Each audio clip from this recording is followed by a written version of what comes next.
ആശംസകൾ, കർഷക ദിനാശംസകൾ. ഞാൻ വിദ്യ, കാനറ കൈകൊള്ളം ബാച്ച് മാനേജറാണ്. ഇന്നിപ്പോൾ നമ്മുടെ ഈ കർഷക ദിനത്തോടനുബന്ധിച്ച് നമ്മളുടെ മികച്ച കർഷകരുടെ ആദരിക്കുന്നതിനും ബാക്കി ചടങ്ങുകളായിട്ട് പോകുന്നതിൻ്റെ അവസരത്തിൽ നമ്മളുടെ കൃഷിക്കാർക്ക് ഉപയോഗപ്രദമായിട്ടുള്ള എങ്ങനെയാണ് കൃഷിക്കാർക്ക് ബാങ്ക് വഴി ഫിനാൻഷ്യൽ അസിസ്റ്റൻസ് നൽകുന്നത് എന്നതിനെ കുറിച്ച് ഒരു ചെറിയ വിവരം തരാൻ വേണ്ടിയിട്ട് ഞങ്ങളൊരു അവസരം തന്നിട്ടുണ്ട് സാർ. അപ്പോൾ ബേസിക് ആയിട്ടുള്ള കുറച്ച് കാർഷിക വായ്പകളെ പറ്റിയൊക്കെ നേരത്തെ ഫെഡറൽ ബാങ്കിലെ സംസാരിക്കാനായി. അപ്പോൾ എല്ലായ്പ്പോഴും ഒരു കൃഷിക്കാരന് ബേസിക് ആയിട്ട് ആവശ്യം എന്താണ്, ഏത് ലോണാണെന്ന് പറയുകയാണെങ്കിൽ കിസാൻ ക്രെഡിറ്റ് കാർഡ് തന്നെയാണ്. കിസാൻ ക്രെഡിറ്റ് കാർഡ് നമ്മുടെ മിക്ക കർഷകർക്കും അറിയുന്നുണ്ടാവും. നേരത്തെ പറയുകയും ചെയ്യുന്നതായി നമ്മൾ കൃഷി ബേസിക്കായിട്ട് നമ്മൾ പറയാൻ വെച്ചാൽ നമ്മളെ വിത്തിടണം, കൃഷി ഇറക്കണം, ആ കാര്യങ്ങൾക്ക് ബേസിക്കായിട്ടുള്ള പ്രൈമറി ആവശ്യങ്ങൾക്ക് വേണ്ടിയിട്ടുള്ള ഫിനാൻഷ്യൽ അസിസ്റ്റൻസ് ആണ് കിസാൻ ക്രെഡിറ്റ് കാർഡ് എന്ന് പറയുന്നത്.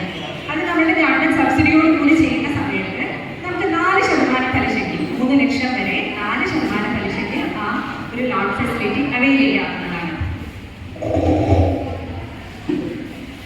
ഇനി എങ്ങനെയാണ് നമുക്ക് ഓരോരുത്തർക്കും എത്ര രൂപയാണ് ഓരോ ആളുകളും കിസാൻ ക്രെഡിറ്റ് കാർഡ് അവൈൽ ചെയ്യാൻ പറ്റുന്നതെന്ന് വെച്ചാൽ നമുക്കറിയാം. 1 ഏക്കർ നെല്ല് ചെയ്യുന്നതിനും 1 ഏക്കർ വാഴ കൃഷി ചെയ്യുന്നതിനും 2 തരത്തിലായിരിക്കും നമുക്ക് എമൗണ്ട് ആവശ്യം വരുന്നുണ്ടാവും. അപ്പൊ നമ്മുടെ കൃഷിക്കനുസരിച്ച് എത്ര സ്ഥലത്ത് കൃഷി ചെയ്യുന്നുണ്ട്, എന്ത് കൃഷിയാണോ ചെയ്യുന്നത്, അതിപ്പോൾ നെല്ലാണെങ്കിൽ എത്ര പൂവാണ്, അല്ലെങ്കിൽ 2 നെല്ല് കഴിഞ്ഞിട്ട് ഒരു പച്ചക്കറി ചെയ്യുകയാണെങ്കിൽ ആ രീതിയിൽ എന്തെല്ലാം കൃഷിയാണ് ചെയ്യുന്നത് എന്ന് നോക്കിയിട്ടാണ് നമ്മൾ എത്രയാണ് ഒരു കർഷകന് കിസാൻ ക്രെഡിറ്റ് കാർഡ് ലോൺ കൊടുക്കാൻ പറ്റുന്നത് തീരുമാനിക്കുന്നത്.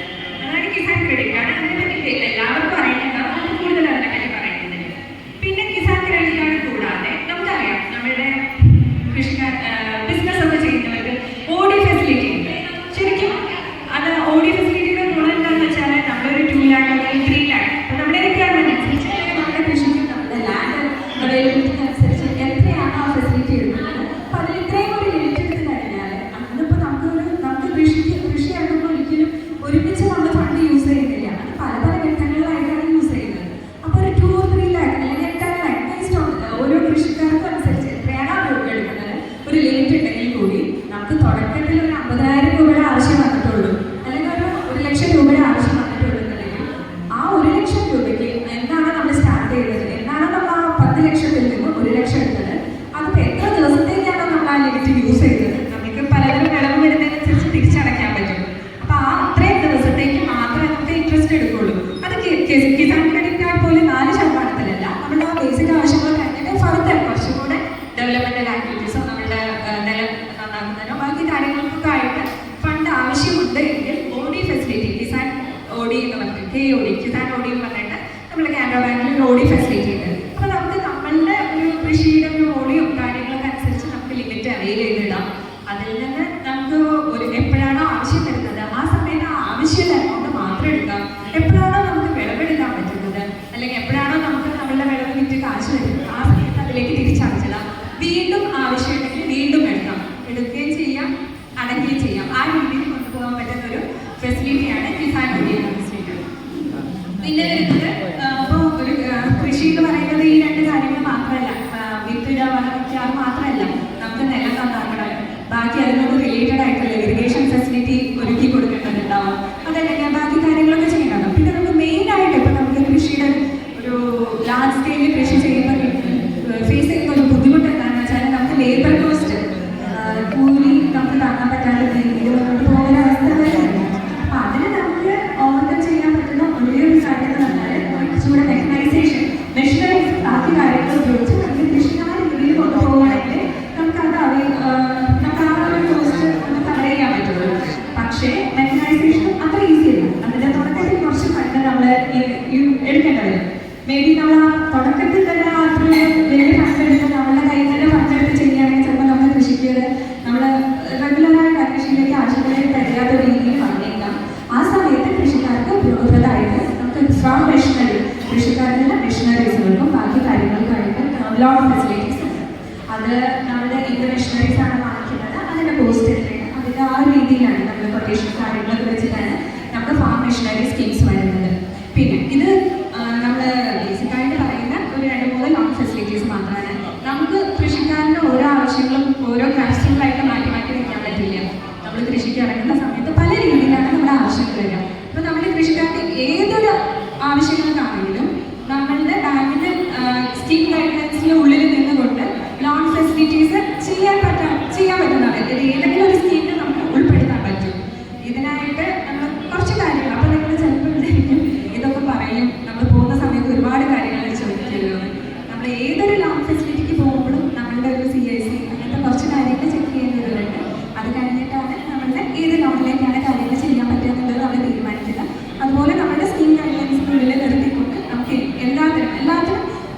ഫെസിലിറ്റീസ് അവൈലബിൾ ആണ്. ഇനി നേരത്തെ സാർ പറയുണ്ടായി അഗ്രി ഇൻഫ്രാസ്ട്രക്ചർ എന്ന് പറഞ്ഞിട്ട് ഇൻഫ്രാസ്ട്രക്ചർ ഫെസിലിറ്റീസ് റെഡിയാക്കുന്നതിന് വേണ്ടിയിട്ട് ഗവൺമെന്റ് സബ്സിഡിയോട് കൂടിയിട്ടുള്ളൊരു ലോൺ ഫെസിലിറ്റിയാണ്. അതിലും 6% പലിശയാണ് വരുന്നത്. അപ്പോൾ നമ്മൾ പല ആളുകളും നമുക്കിവിടെ ലാൻഡിൻ്റെ ഒരു അവൈലബിലിറ്റി കമ്പാരിറ്റീവ്ലി കുറവാണ്. നമ്മൾ കേരളത്തിന് പുറത്തുള്ള സ്റ്റേറ്റ്സൊക്കെ വെച്ച് കമ്പയർ ചെയ്യുമ്പോൾ ജനറലി നമ്മുടെ ലാൻഡ് ഹോൾഡിങ് ഇത്തിരി കുറവായിരിക്കും. അപ്പം എന്നാലും ചില ആളുകൾ പോളി ഹൗസിലോ ബാക്കി കാര്യങ്ങൾ കട്ട് ഫ്ലവേഴ്സോ അല്ലെങ്കിൽ ഓർണമെന്റൽ ഫ്ലവേഴ്സോ അങ്ങനത്തെ ഒരു പ്രിസിഷൻ ഫാമിംഗ് പോലത്തെ രീതിയിൽ കൃഷി രീതികൾ ചെയ്യുന്നതായി പല ആളുകളും ചെയ്യുന്നുണ്ട്. അപ്പം അങ്ങനത്തെ കാര്യങ്ങൾക്ക് സ്ട്രക്ചേഴ്സും ഫോം ചെയ്യുന്നതിനായിട്ടും ബാക്കി കാര്യങ്ങൾക്കായിട്ടൊക്കെ നമുക്ക് ലോൺ ഫെസിലിറ്റീസ് അവൈലബിൾ ആണ്. അതുപോലെ ഗോഡൗൺ ചെയ്യുന്നതിനായിട്ടാണെങ്കിലും കോൾഡ് സ്റ്റോറേജ് പോലത്തെ കാര്യങ്ങൾ വല്ലതും ചെയ്യുകയാണെങ്കിലും ഈ എല്ലാ കാര്യങ്ങൾക്കും ഫെസിലിറ്റീസ് ഉണ്ട്. എന്തെങ്കിലും ആവശ്യങ്ങൾക്കനുസരിച്ച് നിങ്ങൾക്ക് കൈപ്പമ്പലം ബ്രാഞ്ചിലേക്ക് വരാവുന്നതാണ്. ഞങ്ങൾ ഈ കാര്യങ്ങൾ മാത്രം ചെയ്യുന്നതിനായിട്ട് നമ്മുടെ ബ്രാഞ്ചിലൊരു അഗ്രികൾച്ചർ ഓഫീസറുണ്ട്. ലിഷ്ന മാഡം ചിലപ്പോൾ നിങ്ങൾ പല ആളുകൾക്കും അറിയുന്നുണ്ടാവും. മാഡമാണ് നമ്മളുടെ അഗ്രികൾച്ചർ ലോൺസ് എല്ലാം പ്രോസസ്സ് ചെയ്യുന്നത്, അത് അപ്രൈസ് ചെയ്യുന്നതൊക്കെ. ഇത് നമ്മൾ ഇൻഡിവിജ്വലായിട്ടും ബാക്കി കാര്യങ്ങളായിട്ട് വർക്ക് ചെയ്ത് കൂടാതെ നമ്മൾ ഒരുപാട് കുടുംബശ്രീ വഴി കൃഷി ചെയ്യുന്ന ഗ്രൂപ്പുകൾക്ക് ലോൺ കൊടുക്കുന്നുണ്ട്. നമ്മുടെ അറിയുന്ന കുറേ ചേച്ചിമാരൊക്കെ വന്നിട്ടുണ്ട്. ജെയൊക്കെയായിട്ട് നമ്മൾ ലോൺ കൊടുക്കുന്നുണ്ട്. ഇതുപോലെ നിങ്ങളുടെ എല്ലാ കാർഷിക ആവശ്യങ്ങൾക്ക് വേണ്ടിയിട്ടും ഫിനാൻഷ്യൽ അസിസ്റ്റൻസ് വേണമെങ്കിൽ 2-3 കാര്യങ്ങൾ കൂടെ പറഞ്ഞിട്ട് നിർത്താം. ഇപ്പോൾ നമ്മൾക്കൊരു സ്പെഷ്യൽ ഒരു അക്കൗണ്ട് സ്റ്റാർട്ട് ചെയ്തിട്ടുണ്ട്. കാനറ HL എന്ന് പറഞ്ഞിട്ട് ലേഡീസിന് മാത്രമായിട്ടുള്ളൊരു FD അക്കൗണ്ട് ഫെസിലിറ്റിയാണ്. നമ്മളുടെ സാധാരണ അക്കൗണ്ട് പോലെ എല്ലാ കാര്യങ്ങൾക്കും യൂസ് ചെയ്യാം. അതിന് മിനിമം ബാലൻസ് അനുസരിച്ച് നമുക്ക് അതിനൊരു ക്യാൻസർ കവറേജ് 18 വയസ്സ് തൊട്ടിട്ടുള്ള ലേഡീസിന് മാത്രമാണ് അതിന് ചെയ്യാൻ പറ്റുക. 70 വയസ്സ് വരെ 18 വയസ്സ് തൊട്ടിട്ട് 70 വയസ്സ് വരെയുള്ളവർക്കാണ് ചേരാൻ പറ്റുക. അതിൻ്റെ പ്രത്യേകത എന്താണെന്ന് വെച്ചാൽ നമ്മൾ 5000 രൂപ മിനിമം ബാലൻസ് ലഭിക്കുന്ന ഒരു അക്കൗണ്ടായിട്ട് ഓപ്പൺ ചെയ്യുകയാണ്.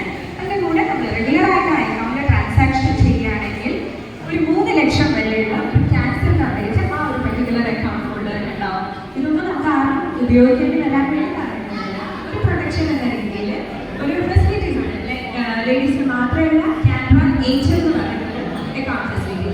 ഈ ഒരു അക്കൗണ്ടിൽ തന്നെ നമുക്ക് എല്ലാവർക്കും ഇപ്പോൾ ഒരേ രീതിയിൽ ഫണ്ടൊക്കെ മെയിൻറ്റെയിൻ ചെയ്യാൻ പറ്റും. അപ്പോൾ അതുകൊണ്ടാണ് നമ്മളൊരു സ്മോൾ 3 സ്ലാബുകളായിട്ടാണ് അതിന് ആ ഒരു അക്കൗണ്ടിനെ തരംതിരിച്ചിരിക്കുന്നത്. ഈ 5000-ന് പകരം 30,000 ബാലൻസ് വയ്ക്കാൻ പറ്റുന്ന ചില ആളുകളുണ്ടാവും. അങ്ങനത്തെ ആളുകൾക്കാണെങ്കിൽ അതിൽ 5 ലക്ഷം വരെ ക്യാൻസർ കവറേജ് ഇൻഷുറൻസ് കവറേജ് വരുന്നുണ്ട്. ഇനി നേരെ മറിച്ച് 1 ലാഖ് വരെ അതിൻ്റെ ബാലൻസ് മെയിൻറ്റെയിൻ ചെയ്യാൻ പറ്റുന്ന ആളുകൾക്ക് ആ അക്കൗണ്ട് ആ രീതിയിൽ മെയിൻറ്റെയിൻ ചെയ്യുകയാണെങ്കിൽ 10 ലക്ഷം വരെ ക്യാൻസർ കവറേജ് വരുന്നുണ്ട്. ഇതൊരു അക്കൗണ്ടിൻ്റെ ഫെസിലിറ്റിയാണ്. പിന്നെ നമ്മുടെ ജനറൽ ആയിട്ടുള്ള ബാക്കി എല്ലാ കാര്യങ്ങൾക്കും ഇപ്പോൾ നമ്മുടെ മെറിറ്റോറിയസ് ആയിട്ടുള്ള കുട്ടികൾക്ക് എഡ്യൂക്കേഷൻ ലോൺ, ഇപ്പോൾ എഡ്യൂക്കേഷൻ ലോണിൻ്റെ സീസണാണ്. അപ്പോൾ മെറിറ്റോറിയസ് ആയിട്ട് മെറിറ്റിൽ ക്ലിയർ ആയിട്ട് നിൽക്കുന്ന കുട്ടികൾക്ക് നമുക്ക് എഡ്യൂക്കേഷൻ ലോൺ ഫെസിലിറ്റി ചെയ്യാൻ പറ്റുന്ന ഈസി ആയിട്ട് ചെയ്യാൻ പറ്റുന്നതാണ്. അതുപോലെ തന്നെ ഹൗസിംഗ് ലോൺ ഫെസിലിറ്റി ആണെങ്കിലും വെഹിക്കിൾ ലോൺ ഫെസിലിറ്റി ആണെങ്കിലും ബാക്കി എല്ലാ ആവശ്യങ്ങൾക്കും നിങ്ങൾക്ക് എപ്പോൾ വേണമെങ്കിലും കാനറ ബാങ്കിലേക്ക് വരാം. ഇനി എന്തെങ്കിലും കൂടുതൽ ഡീറ്റെയിൽസോ എന്തെങ്കിലും സംശയങ്ങളോ ഉണ്ടെങ്കിൽ ഞാൻ എൻ്റെ അഗ്രികൾച്ചർ ഓഫീസിൽ നിങ്ങൾ പറ്റുന്ന രീതിയിൽ ക്ലിയർ ചെയ്ത് തരാം. എല്ലാവർക്കും പിന്നെ പറഞ്ഞു തരാം.